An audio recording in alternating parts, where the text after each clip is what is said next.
هانس کریستیان اندرسن. افسانه شاهدختری روی نخود. در یک مملکت شاهزاده زندگانی میکرد. وقتی خانه‌دارشوی او هم رسید، لیکن شاهزاده میخواست که زنی او تنها شاهدختری حقانی باشد. مدتی دور و دراز شاهزاده برای خود عروس میجست، لیکن همین خیل عروس رو نیافت و به خانه‌شان برگشت. و انا در یکی از روزهای بارانی کسی به دروازه قصر بزد. پدری شاهزاده دروازه را گشوده در نزدش دختری زیبایی را بدید که تماما در تگ باران تر شده بود.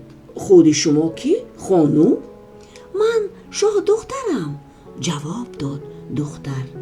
به شاهزاده او بسیار هم پسند آمد، لیکن شاهزاده نمیدانست که چه خیل بسنجد که این شاه دختری حقیقی است و یا نه. آن همان وقت ملکه به قرار آمد که به پسرش کمک نماید. او به طرف خوابگاه شاه دختر روان شد تا اینکه کتی خواب را تیار نماید. در بالای کت او نخود گذاشت و آن را با 10 قبط پرها پوشاند. در خود همین کت شاه دختر خواب بشد.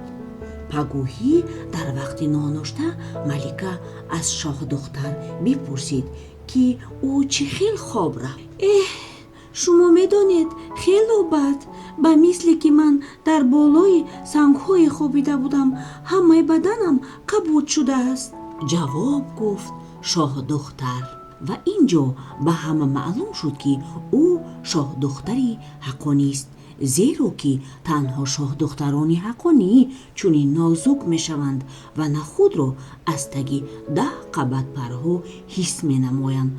شاهزاده به شاه دختر تکلیف نمود که به او به شوهر براید و شاه دختر راضی بشد.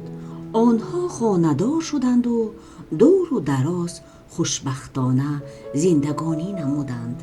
انا همین بود افسانه شاه دختری روی نخود.